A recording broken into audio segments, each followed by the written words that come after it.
Business owners and agents, where they started back in the 90s and early 2000s, before all this, it was building relationships. That's all it was. And then we're like, well, you don't have to waste all your time on that. Here's 2,000 leads. Well, now we start working those leads. Well, we can't work them like we used to. And that's the only thing. This is one thing that they can't come back and say, you can't work with another person, right? You can't work with a mortgage broker. You can't say that. This is just friendships. We're building relationships. That's all we're doing. Welcome to another episode of the A1 Experience. I'm here with somebody that's no stranger to the segment. Last time he was here was A1 Agents. We're now the A1 Experience. But my buddy Daniel Austin, welcome, bro. Thanks, man. I'm glad to be here. Happy to be here. Happy for you to be here too. So things have changed since the last time you guys have heard from Daniel, at least on my channel. I don't even remember where you were at last time. Man, it was a couple years ago. We were at least two. Yeah. Two and a half, three. But where Daniel's at now is, a little bit about his story. He started as a producer for Allstate in 2011, bought his first agency in 2017, bought his second in 2019. He bought his third in 2023. He bought his fourth. No, I'm just kidding. Coming soon. He's grown all the way into a $14 million agency. What's most impressive is 90% of his business is organic. Yeah. And we're going to talk about that. Got a team of about 12 total team members. He got a producer putting up Century Club items in back-to-back, whatever, so odd months. Dude, welcome. Thanks, man. I'm excited. Yeah, it's changed in the past few years for sure. Like we've taken it more serious, I feel like, and we've grown to a different level. And I think it started with just being around other agents like yourself, successful agents, large agents, to help me push to these kind of points. So yeah, we're blessed by far. So. And you haven't just been around other successful agents, like you became a coach probably since the last time we spoke? Yeah, I think so. So I got to a point where, phones going off quite often, like, hey, how are you doing this? Or how are you doing that? Or can you help me? And I'm like, well, I can help. Let's get paid on it. Let's get paid on it. Like, I want to help you guys grow, but I want to be able to set dedicated times. Like, I'm going to dedicate nothing but, 3 or 4 hours a month to you and your agency, solely. And so I decided to jump in with Craig Wiggins and his coaching platform, and it's just been amazing. So I've got agents work with me once a month, twice a month, and 4 times a month. So it all depends on how hands-on they want me to be. I feel like my strong area is just it's rebranding and redoing an agency that's already there. So I've got a gentleman now. It's been an agent for 20 plus years. He's got to change. Like, you got to change. The industry's changing. So he brought me on, and we're going back and forth. Like, we're from the little thing, like the handbook, right? It's he's never had a logo, so we're going to work on his logo and stuff like that. So it's the little things like that. So we've started to break off of that. Yeah. Yeah. I bring that up because I think there's something about when you're helping other people, it forces you to level your game up. I think Craig told me that one time. He's like, you'd be surprised with what you find yourself teaching somebody, and then you're like, probably need to improve in that area too. Yeah. I can't just teach on it and not be the example. Yeah, I feel like that too. I feel like when I'm coaching, I learn more things about myself in the process. And I'm like, man, I need to do better at that. I need to do better in my agency on these aspects. I love coaching it, but when it comes to me, I started discovering these things I need help with as well. And so again, that's why I get coached myself by Craig. I'm in inner circle, so I'm a coach, but I'm also getting coached. And I think when I discover these things as I'm coaching, I bring these to Craig, and okay, I need to work on these, and we start going back and forth with it. So it's different, but I love the coaching aspect. I love helping agencies grow. I love seeing their success. 2 of them are local to me, so it's not all over the country. I've got some around, but 2 more local, and so I get to see them on these sales lists every single week, every day, every month. So I love seeing their success and their growth over the last 6 months, 2 years. I've been working with one, so it's just a continuous growth pattern I see with it. So I love helping them out. Yeah. So you were a producer since 2011, and I'm pretty sure I asked this question. I guess I'll save it, but let me start off with this: how does one become 90% organic? Yeah. And not putting up chump change numbers too. Like, you're putting up big numbers and it's organic. Yeah. And it's like you're one lever away from putting up 800 items. You know what I mean? And I'm going to have to pull the lever on the marketing. And that's the thing. I think it's where I was raised. Like, my dad's a saver, save everything you got. So we have very successful months, putting a lot of that in savings. Like, I'm not spending a lot on marketing. I hate spending money. Like, it's weird because I'm a business owner, but I hate spending money. And so we focus on things that the acquisition cost is, when I talk about like organic, it's a lot of like mortgage brokers and real estate agents, and we're collecting, like, we are closing items at, like, we've never spent a dime on some of these lenders. On average, it's $10 to $13 per item closed. Like, I can't even buy a lead for that, And so we focus on, and this just came from me, but we just focus on things that are just more affordable, you know. Now I know if I want to get to those 800-900s, I got to open up the checkbook and let's start writing checks. Let's start doing a lot more in marketing and stuff. But right now the margins are great. I like it. I don't, spend a few thousand here or there a month every 60 days, and I'm happy. Right. We're hitting what we need to. We're hitting our baselines, no problem, and everything. And so we're just very conservative, I think, in the way I spend the money on for the team. And so now sometimes I like to have fun. We'll spiel some stuff, and we do have a lot of fun in the agency. But I just don't like to spend money. Like, it's weird,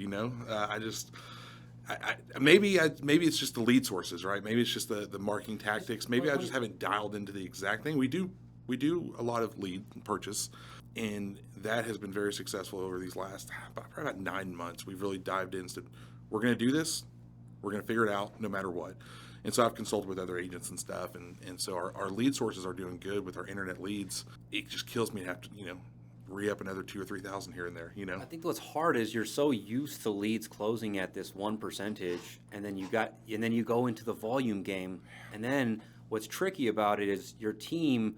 I was just getting on my team about this today, which is some of you guys have gotten into that the next bus will be here in 15 minutes mindset. The next quote will be here in 15 minutes, so I don't have to go all in on this sales process, or like our sales process has gone back a couple steps. Yeah. And maybe it's because I'm providing too much in leads. And, when you're spending $13 an item versus $13 for maybe a lead and a half or 2 leads, it is hard to stomach that. But the model, it works, right? Like, it does pay for itself. It cash flows. And that's the mindset of some of these, like, guys that are stroking out checks for 50, 100 grand a month. But it is hard, especially keeping it as efficient as maybe you have it. Yeah. And the way we do it, it takes time. Like, that's the thing that people understand. Like, the way we do our marketing, the way we spend our money on COIs, it takes a lot of time and energy. Like, it takes time to build these relationships. And so whenever we bring on someone new, we give them a list of, like, here's 10 people we want you to start going after, real estate agents and lenders. Start now. Just people you've Googled or what? Googled. We like to use Zillow. Zillow has a lender directory, and so we love to use Zillow. And then just people that we've met on social media that I've never got to connect with. I've never got to meet them in person and whatnot. My time's so consumed, I don't have much time to go out and do the marketing like I used to. Insurance agents. What is every agency's highest closing lead source without fail? Personal referrals. What if I told you I could help you turbocharge the frequency in which you got personal referrals? In the last 5 years, I've written over 5,000 items and $3.5 million in premium from inbound organic sources, and it cost me nothing. How? Because posting on social media is free. If you want to turn your agency into a referral machine, then go to nicksaka.com/creators and sign up for the Insurance Creators Mastermind, where me and my team will meet with you and your team twice a month to help you with something that no other agency is doing. Imagine having the guidance, the ideas, the trends, and the strategies that actually work in converting more business for your agency. Go to nicksaka.com/creators for more. Now, back to the show. And so we give, here's a list of 10 people we want you to start going after them. And here's what we're going to do, and we go through the processes, and the big thing is you're not out of pocket. Like, we don't want you to be out of pocket out of anything that you do within the agency. So if you're going to go to coffee or lunch and all that, it's going to be on me. But you got to start these relationships early, because give it about 60 to 90 days minimum, you should start to be able to gain these COIs, and then we just kind of funnel off of that. You get one in one office. Well, now maybe they have 3 others in that office. Now you're going to grab the other 3, and then we're going to get some more over here, and they move around a lot too. So I'd say our top 4 or 5 COIs, they have jumped offices, companies, Gateway, Loan Depot, Movement. They've jumped, every 2 years they jump to another office. Well, they jump to another office, we're gaining all the new COIs there, hopefully. That's the mindset that we have. And so it takes a lot of time. So it's not an overnight success where, I could toss out whatever I need to in leads and have leads coming in today, closed items probably today, right? But It's just that acquisition cost. Yeah. And even with our leads, our acquisition cost, we've gotten it down, but you're looking at $100 an item acquisition cost. I love the $7 and $8 acquisition cost, and so that's why we focus on it. But it does take time, so it's not an overnight success. So that's why with energy. Yeah, 100%. And I tell people that, and I'll tell people here in Vegas, don't stop your marketing. Keep doing your marketing. You got to add this to it though. Yeah. You got to add this. Build up your pipeline in a year. If you can write 800 items or so a year off COIs, why wouldn't you, right? But don't stop your marketing. Like that's just going to take you to the next level. And it's becoming more important than ever with all the TCPA changes, the one-to-one consent. We still don't know. I've been saying this. We don't know how it's going to affect and impact the cost of leads, the competitiveness of the lead vendors and who they're selling it to. And so that's to be determined. And It's going to shake the industry. Consumers are getting smarter. Yeah. Laws are getting harder. Yeah. And it's almost like you're better off doing it the old-fashioned way, I guess. It is like that. I think that's where the agents started. Business owners and agents, where they started back in the 90s and early 2000s before all this. It was building relationships. That's all it was. And then we're like, well, you don't have to waste all your time on that. Here's, 2,000 leads. All right. Well, now we start working those leads. Well, we can't work them like we used to. And that's the only thing. Like, this is one thing that they can't come back and say, you can't work with another person, right? You can't work with a mortgage broker. You can't say that. They can say, you can't work with these lead providers and, all the new laws. You can only refer one, all that. This is just friendships. We're building relationships. That's all we're doing. You delegate your partnerships to like one specific agent? So, every agent, once you get into a specific office, that office is yours. No other agent's allowed to go in that office. So whoever Have you ever pulled somebody from, let's just say, an office that was, you established it, you delegate it to somebody, and then maybe the referral slowly stopped happening for this office, and so you're like, okay, let me do the math here. It's this agent's fault, or whatever. I've restructured a few, but it was mainly because we lost the agent. The agent moved on or we let go or whatever. And so I had to put someone else in that office to fill that void. But the thing about the COIs, and when we talk about mortgage brokers, they know who I am. Like they know, these agents that work for me, if I lose one of them, they're still going to send me the leads. I just got to put someone else in front of them to do all the, once a month kind of work where they're doing that. So, yeah. My bracelet from Japan just broke. Is that what it was? I thought it was your pin, dude. I'm so mad right now. Oh man, did all the beads fall off too? I think so. So, I like that bracelet a lot. It's supposed to be good luck. Anyway, I don't even know if it was, maybe it was good health. I don't know. Oh, yeah. I need to go to the doctor's office right now. Yeah, you need to figure something out. I liked what you said, and I haven't even done this, which is, I get followers all the time that are like realtors or lenders, and a lot of times I just get that follower and sometimes I'll engage or I'll send them a DM, but lately, because we went viral in a couple of videos, it's been a little bit harder to keep track, and so I need to go back in and establish some of these relationships and then assign one of my agents to go and build that relationship. Find the most outgoing person you have, someone that's never met a stranger, and put them out there. You gotta get someone that people are just going to fall in love with. And we've had a few agents that have been very good with that. We've had some that weren't, but it's never really slowed down the COIs, I don't think, because of that. But yeah, you got to find that one person that's just very outgoing, loves people, makes people smile, and just put them out there and just say, go after these people, right? Yeah. And so with your content and people already following you, that's why people should be wanting to do business with you all the time, right? You're viral. Right, and that's what agents want. That's what people want when you're doing the social media. And so, if you can find someone, man, like that, I swear by it. It's the easiest way to get business. Yeah, I've noted. I was just telling Sean this, which is you'd be surprised how many people will give you their business if you just asked. Yeah. Just be bold enough to say, hey, I don't know who you send your insurance to. I know you send it somewhere. Yeah. I just want to be on that list. Give me an opportunity, and I'll make sure we take good care of you guys. They have like a 3 insurance agent rule, like a lot of them. Like I sent to all 3 insurance agents. That's fine. Put me in the group, and I'm good.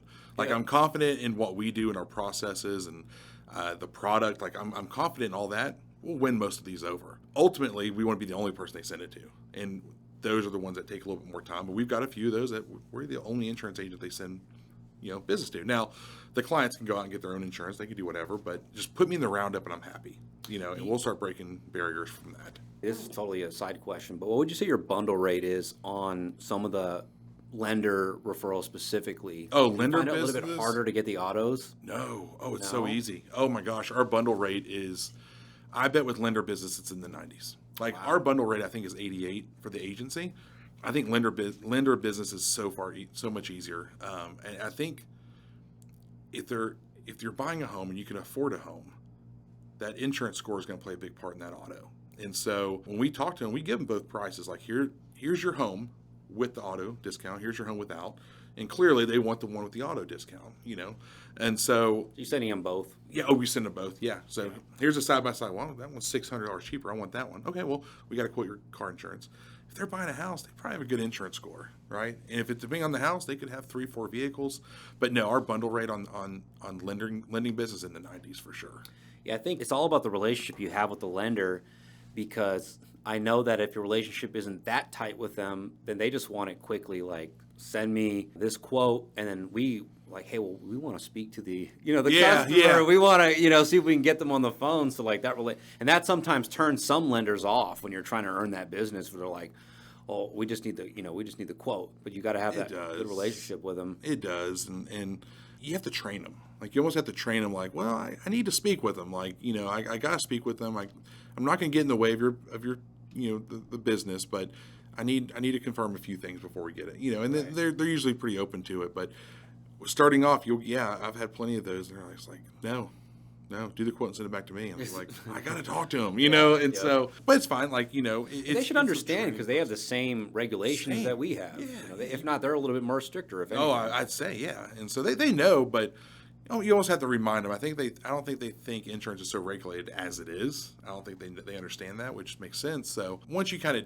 to teach and educate your COIs to do the business the way you want to do the business when it comes to the insurance. Our whole thing is 2 hours. Like we want to have a quote back to the customer in 2 hours. That is the biggest compliment that we receive. I feel like almost daily, I would feel like, is how quick we are with getting these quotes back. Because, we're getting the information from the lender. We're getting their cell phone numbers. We're calling them. Here's your quotes and all that. I mean, it's quick, and what they can't stand are, there's agents out there, they'll take 24, 48 hours. I mean, it takes days to get a quote back, and which blows my mind. You got a client waiting to do business with you, and you take 2 days to do a simple quote, 15-minute quote. And so I think it's all about timing. You got to be consistent with your timing. And so we have a 2-hour quote guarantee. Once we get a hold of the customer, that we can have something in their inbox within 2 hours. Yeah, it blows them away. That's like the equivalent of walking into a restaurant and not being acknowledged for 5 minutes. Exactly. Yeah. It's just like, I don't want to do business with this establishment. I don't want to eat here. Yep. And same with insurance. I don't want to do business with them. So it makes sense. But no, that has by far been the best lead source and best marketing tactics that we've ever done is all that. And, we spoil them. We spoil them in what we're able to do. And so we have a big event later this month. We're going to have 50 real estate agents and lenders it's the first annual Austin Agency Social. So we rent out a room. We got a band. We have a 360 camera booth. We got drinks and food and all that. I'm just basically hosting a giant networking event strictly for lenders and real estate agents. We're going to have 50 of them there. And the lenders want to be there because realtors will be there.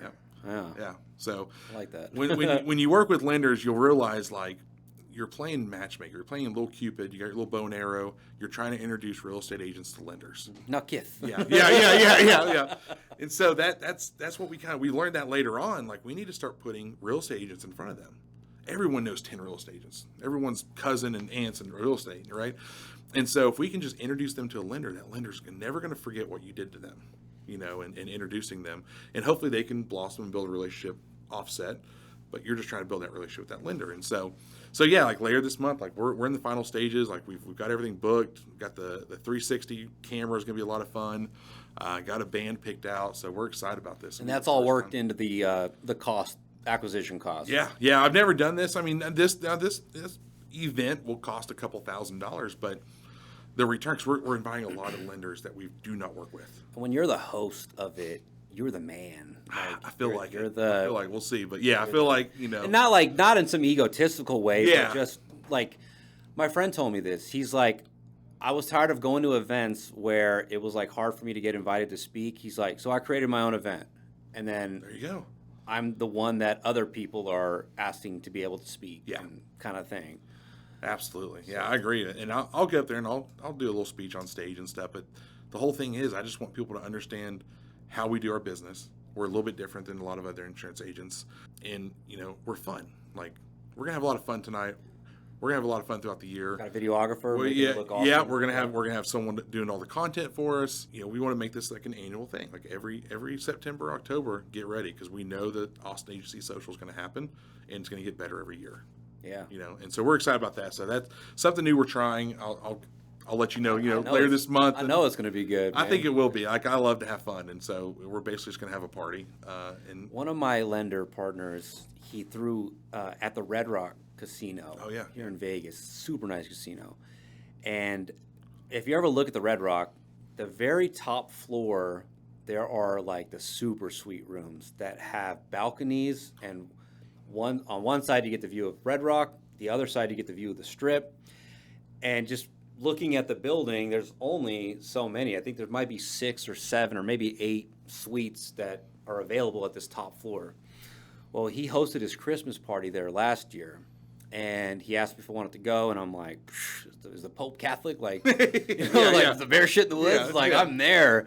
And I go, and it's nothing but lenders, realtors, his team. Awesome vibe. And I know that room probably cost 10 grand, maybe. I know that event wasn't cheap to put on, but it actually inspired me to do that for my Christmas party. Yeah. And to also invite a bunch of lenders and realtors to be there to mesh with my team. Yeah. To do something similar, but I don't know how much it's going to cost. That room is so sweet, though. Like, no pun intended. I wanna... Yeah, you guys have a lot more fun town than we do. It's like we don't have a lot of, we don't have all the fun stuff that you all have. So it's going to cost a little bit more, but gosh, the success rate on something like that, and to mingle with your team the whole time as well. Well, and this. Yeah. Oh, This is invaluable. Yeah. The in-person stuff. Absolutely. So, yeah, I think you should absolutely do that. How many people were there? For his, I want to say at least, I saw at least 100 people. Oh, my gosh, dude. There's That's 100 awesome. people in this, and it was DJ, music, bartenders. Yes. I mean, he did it right. And I was there, and the whole time I was just like, I've always wanted to stay in one of these rooms, and this is the first time I've been in one. Yeah. And I was like, dude, I'm going to have to do this next year for my Christmas party. I haven't even planned it yet.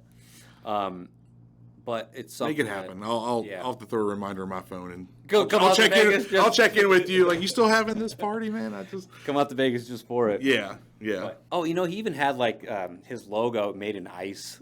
like he did it big. Oh, Harmony my Mortgage. It was gosh. like super yeah. That's a different level. cool, man. So we talked about how does one become 90% organic. Is I guess you use social media. Yeah. You probably get attention through social media.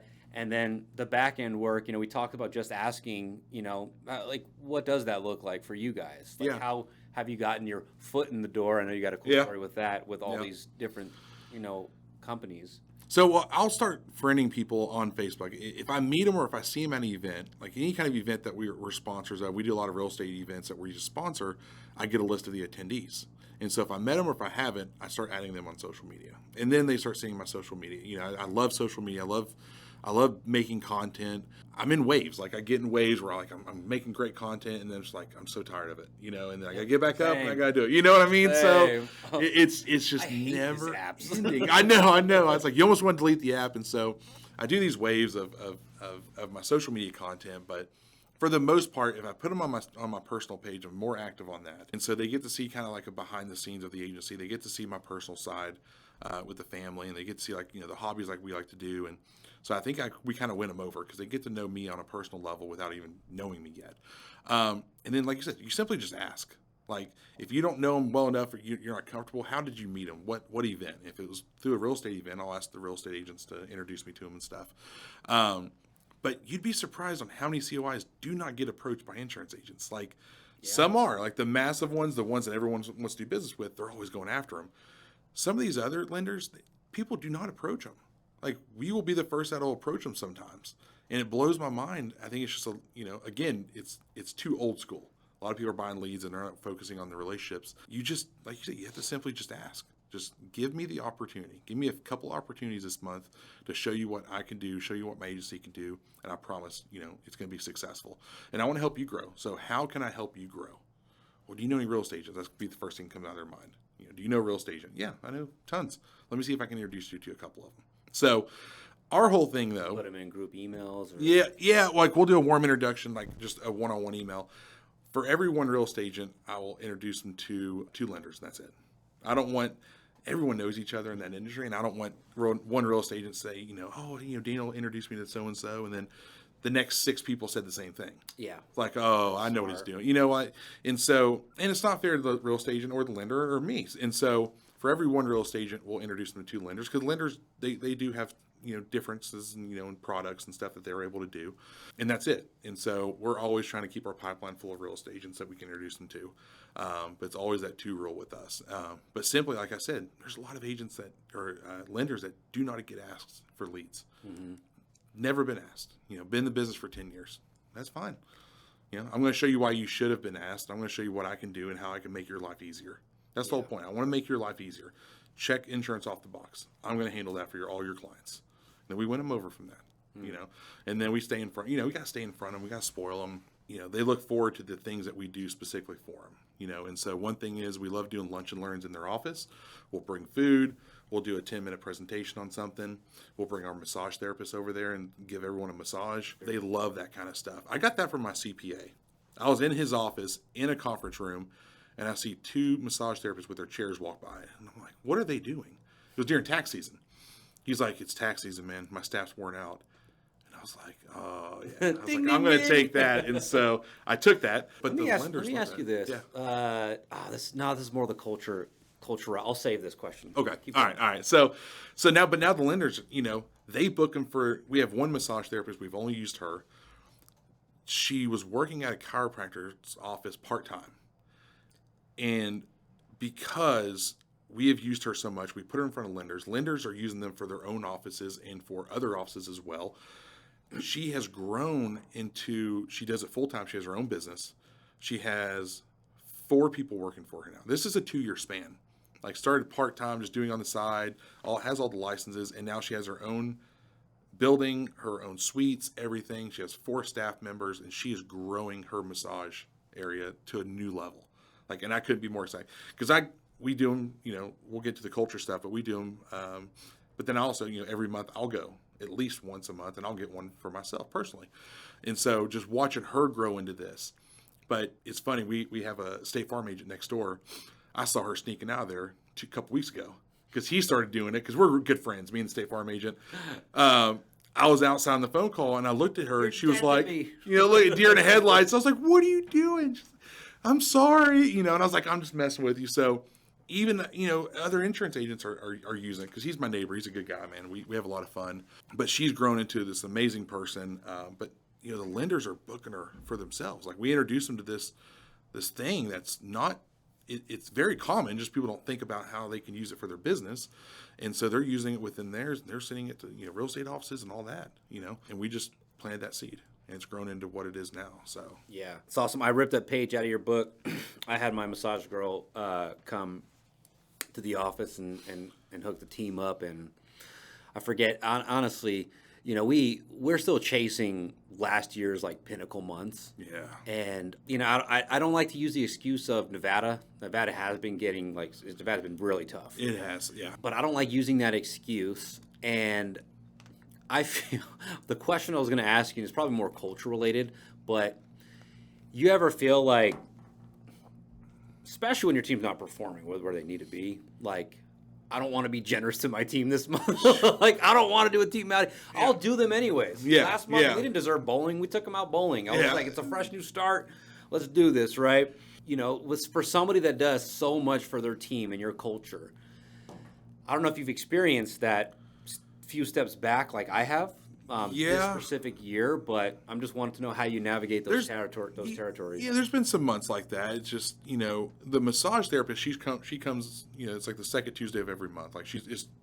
Clockwork. I have an open tab with her. Like, she's like, I need to pay off my tab because she's going to lending offices and all this other stuff, and I just pay off my tab once a month. There's a few months it's like, you're not performing well and all this. Like, I keep investing in the team. But then again, I feel like if I don't do it, it's going to make it 10 times worse. And so kind of like the bowling thing is like, we got to do it. It's a new, fresh month, new start. Yeah, good point. And we do the same, but I feel like, hey, we're not hitting the numbers we should be hitting. So I'm going to take the massage away this month. That'll devastate them. Like, that'll kill them. For me, I don't have to buy my team snacks, but like, it's just such a part of my monthly expense now. It's like when I walk back there and I don't see energy drinks, or I don't see snacks, or I don't see like, just little things that they can nibble on. It's like a part of my soul is empty. I know. And it's not even for me, but I'm like, I gotta order some groceries. I know. We started doing that. I guess probably this year we started buying snacks and drinks because the little things like that make a huge difference in their day. When they can go back to the fridge and get a Red Bull or get Chex Mix or whatever. But we started doing that this year, and I enjoyed just as much, because we never have anything in there. The fridges are always empty, right? And so we started doing the same thing. But it's monthly budget now. It's like $300 in snacks every month now, But it's the culture, man. It brings them up. They enjoy that kind of stuff. We just try to build something that's a little bit different. Like, we want them to come to work on a Monday when it's cold and rainy and be excited about coming to work. Yep. And that's what we're trying to build out more and more every year. Every day we're trying to build that out.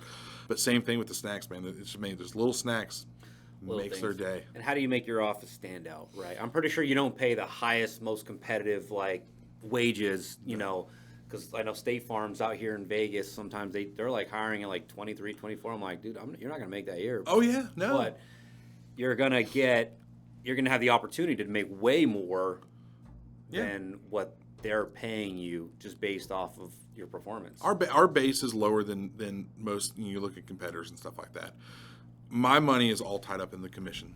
Like, if you succeed in my comp plan, you're gonna be six figures all day long. Mm-hmm. You got to succeed in what you're doing. You got to prove to me, basically. I think what I love about your office, and I've been preaching this to the rooftops from my team, is you've got somebody in there that's putting up 100 items like clockwork. Man. Yeah. And what is it about her?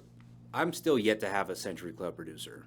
Yeah. I've had a few people get to 78, 82. And that's the toughest part, is when you're in the 80s and you got to do that last final push. Like, those last 15, 20 items are the hardest 15 to 20 items you'll ever come across, for sure. But she doesn't touch a lead, does not work lead manager, doesn't want anything. She works with COIs.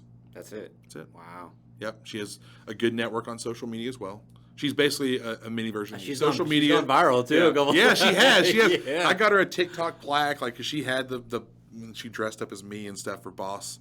One of the funniest videos. She got, I forgot how many millions of views off that one, and so I got her a plaque that has the TikTok logo and the name of the video that she put. So she's done well, but she that's all she does: social media and COIs. She does not touch a purchase lead, doesn't touch leads and lead manager. She doesn't have time.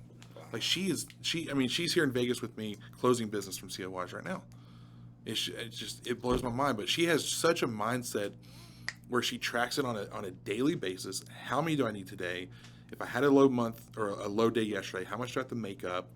She's a grinder. Like, she just works and works and works, and she'll stay late if she needs to stay late. She'll come in early if she needs to come in early, but she's a grinder. Like, there was a day last Sunday, so 2 Sundays ago, it was like 9:45 at night.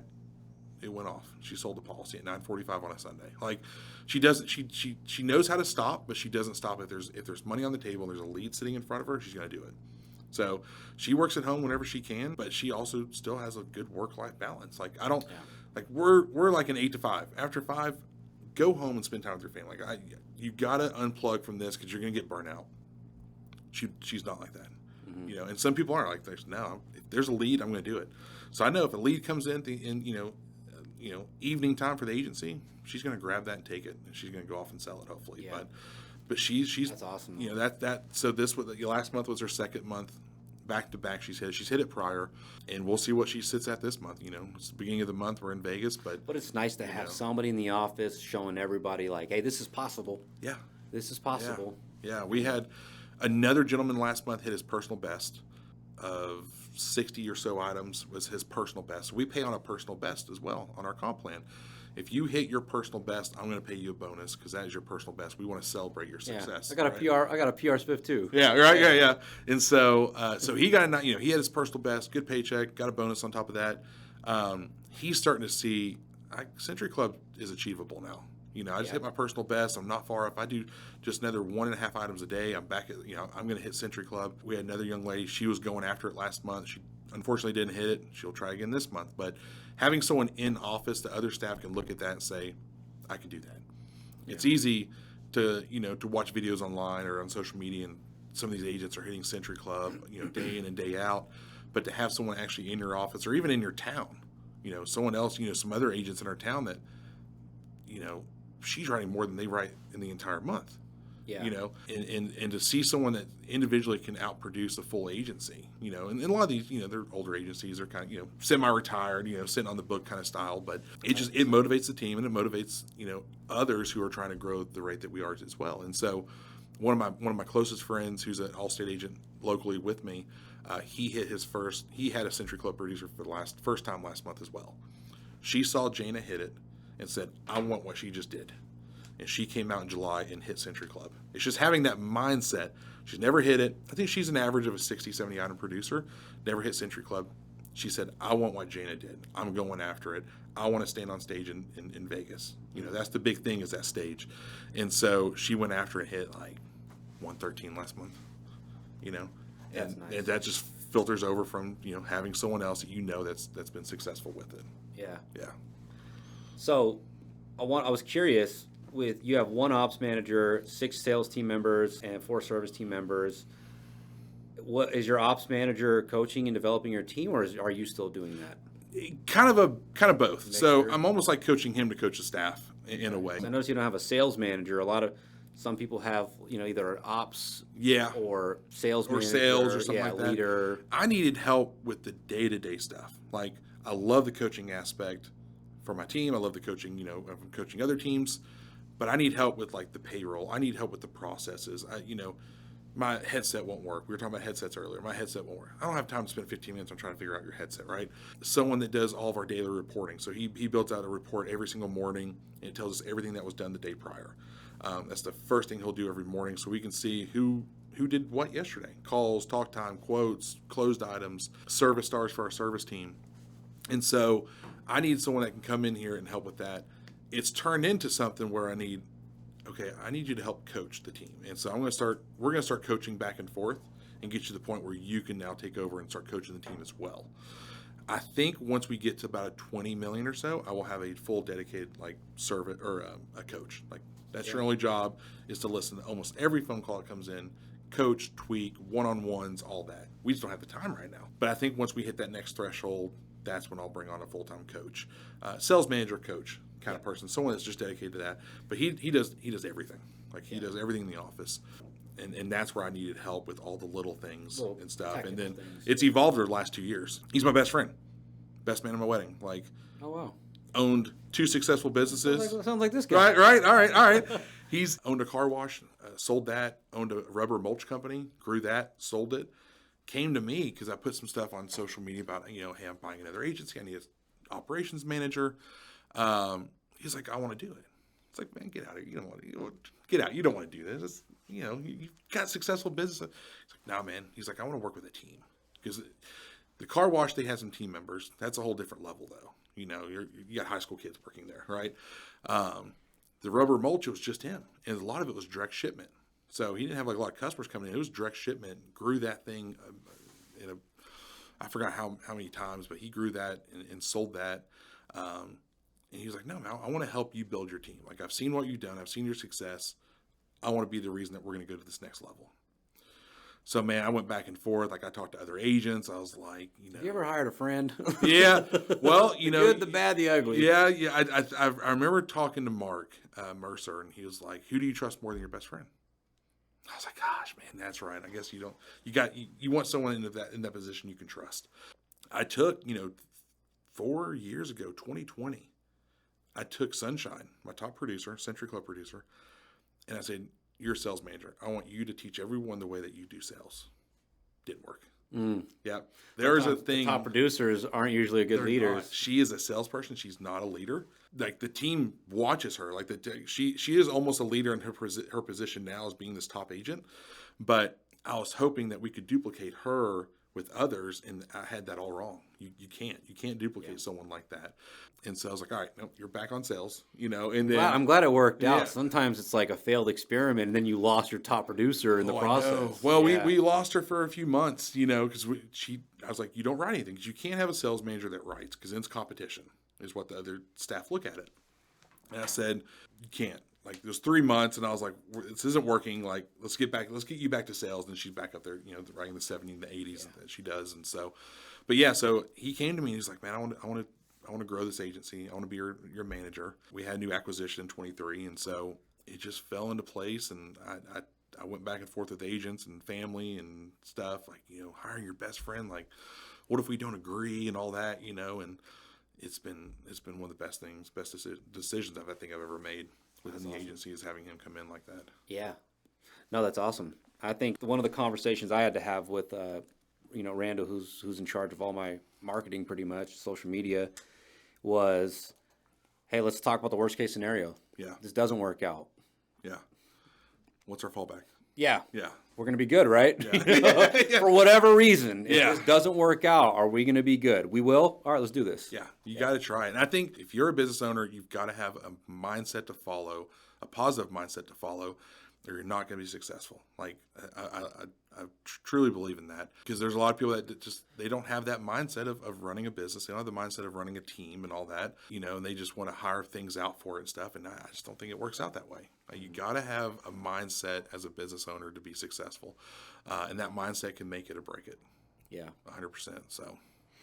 Yeah. We talked about essentially a lot of the things that I wanted to talk about. You built a great culture. You've had some awesome ideas that I've implemented, that you share with a lot of people. People might not even know they're your ideas, but they're yours, right? Like the Google reviews, right? That's something I implemented, and last month I even ripped another page out of Filar's book. Yeah. This is a good one too. You're gonna want to do this, which is we're gonna do a raffle. You're still going to get $15 per Google review. Every Google review is going to be a raffle entry, and the winner's going to get $500. Yeah. So Are they going after it? They already push for the Google reviews. Yeah. But now they're really motivated for their Google reviews. If you take out when we do our lead sources, all of our lenders are separate. So you stacked all of our lenders up. Number one lead source. Second is referrals because they are built to ask every single person for a referral. You put each lead mortgage company as a lead source? As a different one. So I can really track specifically. Third is Google, though. I need to do that. And I don't do anything on Google except play with my Google business page. I update it every week, every month. I don't pay for any ads. And Google's our third top lead source this year. And that's strictly I just go in every month. I redo my description. I add more photos. I'll put a post on Google. The update, right? Yeah. I just learned about this whole update feature. Yeah. And we respond to every review. What do you talk about on the... I just put we've got this, the new auto product that came out that we just have access to. I just do something out like that. We have a new auto product. Or maybe I'll put something on next week talking about college football and insurance, how to relate them or something like that. It's just putting a post out there. Google loves seeing you use Google platforms. Yeah. And so I don't pay for anything, but I'm just active on updating my business, updating the posts, the reviews. The response. You got to respond to negative and positive reviews. So many agents don't respond to negative ones. You got to respond to both. And that's what we started getting really good at is responding to. Every week we respond to all of our reviews. There's a guy in Vegas that responds to the negative ones with paragraphs. And he comes prepared. And that's I don't have the energy for that. No, it's more of I'll reach out to you and we'll figure something out, right? Yeah, I'm not gonna have a back and forth. I was he has time today, man, because yeah. he responds to all of them. No, man. Well, that's awesome. I just learned about this Google Updates feature, and I'm like, are you kidding me? I'm supposed to provide updates, and so I need to add that. It's new to me too, but we just started playing with it a few weeks ago or whatnot, and started just putting some stuff out there. It's nothing crazy, but you said update the descriptions. Yeah. So what I'll do is, side note here, I'll take my description, I'll throw it in Chat GPT, and I'll say, hey, redo my description, and then I update my description. And just seeing you update the things that you do, and I've got all my keywords in Google and stuff, it just helps me with the search optimization right there. So I need to do that. yeah, reviews. I take the reviews, I throw them in ChatGPT. It gives me my responses. But my responses are fun. I want a fun, attractive response to every review, right? That's what I got to do. I don't want to, like, thanks for your review, No, like, I'm going to go and, like, hey, your review means the world to us. Thank you so much. Hey, if you need anything, let us know. If they talk about a staff member, I'm praising that staff member in it. So I just throw it in chat, go on, just copy and paste. Yep. That's the way I do it. Yeah. ChatGPT is awesome, man, isn't it? Yeah. It's like, it's ruined me. it has. You can ask it to do anything. Like, I do this new thing with my new team members that I onboard. I'm just like, hey, what's your favorite animal? Zebra. Okay. What's your favorite activity out, when you're having fun? Off-roading. Okay. What's your favorite alcoholic beverage? Jack Daniels. ChatGPT. Create an image of a zebra off-roading with Jack Daniels, and then it's like it generates. It's such a mess too. The spelling's always off on it, but Yeah. I bet they love that though. I bet they love seeing something like so that. funny. One thing that with ChatGPT, a lot of people use it for like email drafting and reviews and stuff like I do. You can one-on-one coach with ChatGPT. You can role play with ChatGPT, and so that's what I'm actually going to be talking about on stage. Is you can go live with ChatGPT and say, hey, you're a customer, I'm an insurance agent, we're going to role play. And you're going to give me 2 objections, and I'm going to overcome both those objections. And at the end of it, I want you to buy the policy and all that. So many people complain like, oh, my agency owner's not good with coaching, he never wants to role play, or maybe it's a one-man show, like I don't have anybody to role play with. You've got AI right here, and the responses that it comes up with is unreal. Yeah. If you can spend because 5, it's stealing 10 all minutes these a day, people's yeah. data. It's watching my YouTube video. It's watching every YouTube And video growing off ever of that. created, and then it's just like basing it off of that. Going off that. You can go back and forth for 30 minutes role playing your sales pitch, or it could be the closing or the beginning, and go back and forth with AI and have a conversation with it, not typing, like voice to voice in role play. So there's no excuse to agents can't role play because they don't have someone or they don't have time. You've got time. You have a 20-minute drive to work. You should be role playing with AI. Yeah. Listen to Nick's Is that podcast. in ChatGPT? Yeah. On the bottom right, you'll see headphones. You press that, and it comes up live, and it'll talk to you. Wow. Yeah, it's unreal, man. Yeah, it's I know. unreal, I know. Harkle Road was messing with that a little bit. Yeah, he's the one that kind of brought me onto it in Cancun like a year and a half ago, and ever since he introduced that to us, I've taken it and I use it every day. Wow. In the timing, it told me how much time on average I'm using it and how much time it's saving me. It's saving me like hundreds of hours a year just by using it. Yeah. And time is money, especially in our area. So it's ruined me. I love it though. I love it, man. Well, you're using it. You're using it versus getting left behind. So exactly. Yeah, I agree. It's a powerful tool, though. I guess the last question that I wanted to ask you. Let me ask you this question: How has, and I don't know if I asked you this the first time, but how has being a producer helped you with where you're at today? I understand it. Yeah. And if you could go back, would you have not been a producer and jumped right in? So when I first started, I was a producer for 6 years. I believe 6 years. In my first week, like I remember talking to, Allstate would have someone in your office for a week, help training you in office as well. I'm like, I'm going to be the top producer in my agency. Like, I can't wait. That first week, I realized I'm not a producer. Like, I don't have time to produce. As a business owner, there's so many other things that you have to do. And so I learned very quickly, it's hard for an agency owner to produce. Now if you're starting off and you're a one-man show, you're a scratch agent, 100%, you've got to produce. I was able to buy an agency right off the bat, and so I realized like I'm not that. So, but it made it a lot easier for me to understand the systems, the processes, be able to teach them on how I was successful. I never hit Century Club. Like I think my best month was like 60 something items ever. But that's a different game back in 2011. Like agencies, if an agency hit 100 items, you guys were killing it. I got agents writing 800, 900, 1,800 items. Like, it's a different ball. 2,400. Is that what that one was? Yeah. Dude in Ohio. Gaudio. 2,400 items? 2,400 items? Like, way to make me feel like dog crap. It would take me 3 years to get that. So I think being a producer, it helped me understand the processes and help coach early on before I knew I was coaching. I wouldn't have changed anything. I'm glad I started as a producer. I met so many agency owners in my ASC class when we were going through the processes. There were restaurant owners or car dealers or whatever, and they just decided to get an insurance and all that. was like a 99% fill rate in some of those, I feel like, because they didn't have any prior experience in insurance. So if you're going to start a business and have staff and you've never understood an insurance policy, that's got to be tough. So I would never change anything. Like I think, yeah. I was that guy. Were you that guy? Well, you're that 1% that actually made it and made a damn good thing of it. Mentors though, it does. Just being a sponge and mentors. In 2011, we didn't have like CW. We didn't have all these Facebook groups and stuff like that back in the day. And so I started discovering those in 2017 when I got my first agency. But I wouldn't change anything. Like I think I could have done better as a producer. Like I think if 100 items was a thing back then, I feel like maybe I could have been more dedicated to try to hit that. But I was a top producer in the agency I worked for. I worked for the same guy for 6 years. He taught me everything I knew about insurance. He gave me a chance. I was selling credit cards in a retail store. He said, man, if he can sell credit cards, he can sell insurance. And so he brought me on, taught me everything I knew, and it's grown to what it is now. Awesome. So I owe a lot to him and his son for, teaching me everything and giving me that opportunity, years ago. I like asking that because there's a lot of people that watch or that are subscribed to my channel that are in the agent seat and they want to become the agency owner. Yeah. Some people that are just barely scratching the surface of getting licensed.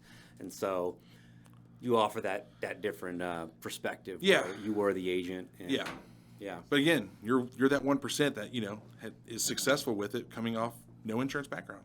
Yeah. You Banking is similar in the sense that it would teach you sales, customer service, and operations. Yeah. Those were three big things. I was around management, but not so much a manager. But yeah, one of my best friends was Allstate agent, and he was in banking too. So we had that similar, like we worked everywhere together. Will Duran, he goes Subway, we worked at Subway together. He gets a job at the bank, and then he gets into Allstate, and he's like, and I'm broke as a joke because I quit my bank job to go sell mobile apps. And then he's like, you should just cash out your 401k, open an Allstate agency. And I'm like, bro, I've never managed people. I've just never... cash out. Yeah. But dude. I use social media in a big way. Like and that helped you cash flow very early on to help me eat all the lessons. You know what I mean?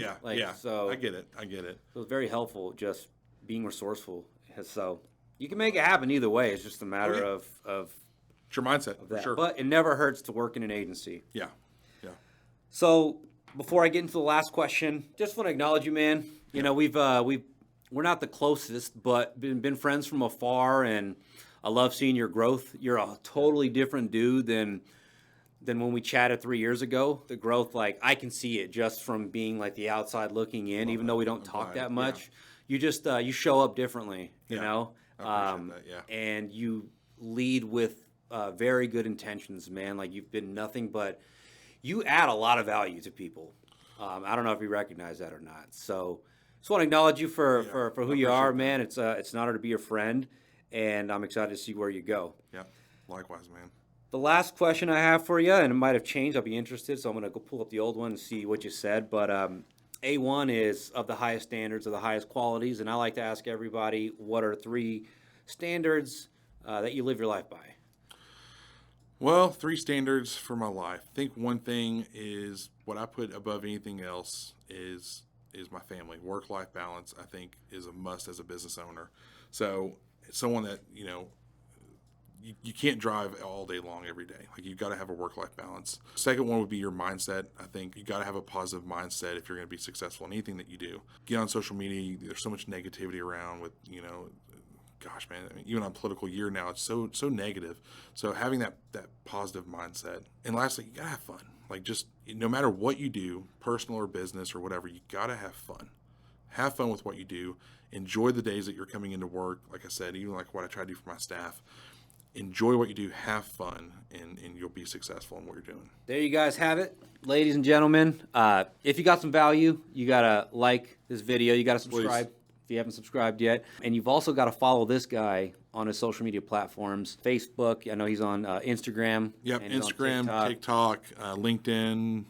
I think I have a Twitter. I don't really use that. But, yeah, on all the major platforms, for sure. I'd love to collab on some stuff as well. So. And if you're in need of coaching, he's one of the best ones. So appreciate it. Daniel, I appreciate you, bro. Yeah, Thanks man. for joining us. Thanks. Man. Appreciate you. Until next time. Yeah, man. Awesome. Thank you.